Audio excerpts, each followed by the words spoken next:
ഒരു വെള്ളരിക്ക മൂത്ത് കിടപ്പുണ്ട് കേട്ടോ. 2 ദിവസമായി ഇങ്ങനെ നോട്ടം ഇട്ട് വെച്ചേക്കണത്. അപ്പം ഇന്ന് അങ്ങനെ ഞൊട്ടിയേ. കാരണം വേറൊന്നുമല്ല, എൻ്റെ തക്കാളിക്കൊക്കെ നമ്മുടെ എന്താ പറയുക, കിളിയില്ലേ, കിളി ചുണ്ട് കൊണ്ട് ഇങ്ങനെ ഒരച്ചൊരച്ചൊരച്ചൊരച്ച് തക്കാളിയിൽ മൊത്തം പാടായി കേട്ടോ. അതിന് എന്ത് ചെയ്യുമെന്ന് എനിക്കൊരു പിടുത്തവും ഇല്ലേ. അങ്ങനെ ദേ ഞാൻ നമ്മുടെ വെള്ളരിക്കനെ താഴെ കൊണ്ടുവന്നിട്ട് പച്ചടിയാക്കാൻ വേണ്ടി പോണേണ് കേട്ടോ. പിന്നെ ഉച്ചക്കത്തേക്ക് പ്രത്യേകിച്ച് വേറെ മീൻകറിയൊന്നും വെക്കണില്ല. ആവോലിക്കറി ഇല്ലേ, നമ്മുടെ തേങ്ങാപ്പാലൊക്കെ പിഴിഞ്ഞ അത് 2-3 കഷ്ണം ഇന്നലത്തെ ചട്ടി കിടപ്പുണ്ട്. അപ്പോൾ അതൊന്ന് ചൂടാക്കി എടുത്തിട്ടുണ്ടേ.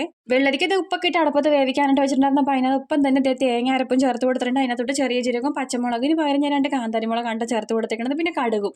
പിന്നെ അതൊന്ന് തിളച്ച് വന്നപ്പോഴത്തേക്ക് അതിനകത്തോട്ട് അവസാനം ഇത്തിരി തൈരും കൂടെ ചേർത്ത് ഇളക്കി കൂട്ടി കടുകും വറുത്തിട്ടപ്പോൾ നമ്മുടെ വെള്ളരിക്ക പച്ചടി റെഡിയായി.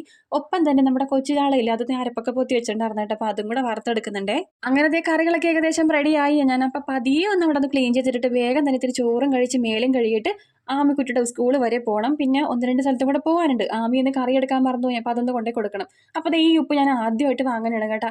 അപ്പോൾ നമ്മുടെ ആ വെള്ള കളറിൽ ഉപ്പ് തീർന്നിട്ടും ഇത് പൊട്ടിച്ചിട്ടാന്ന് കരുതിയപ്പോൾ ഞാൻ മേടിച്ചപ്പോൾ നിങ്ങളൊന്ന് കാണിച്ചെന്നേ ഉള്ളേ. അങ്ങനെ ദേ രാവിലത്തേത് ഉച്ചക്കത്തേതും കൂടെ ഒരുമിച്ചെടുത്ത് കഴിക്കാനാണ്. ഇപ്പോൾ 2 കാന്താരിമുളക് ഉപ്പിലിട്ടത് ഞാൻ എടുത്തിട്ടുണ്ടായിരുന്നു. അപ്പോൾ അത് ആദ്യം കടിച്ചിട്ട് ഇത്തിരി പച്ചടി കഴിച്ച് നോക്കിയപ്പോൾ ഇല്ല, അയ്യോ എന്തൊരു ടേസ്റ്റ് എന്നാ.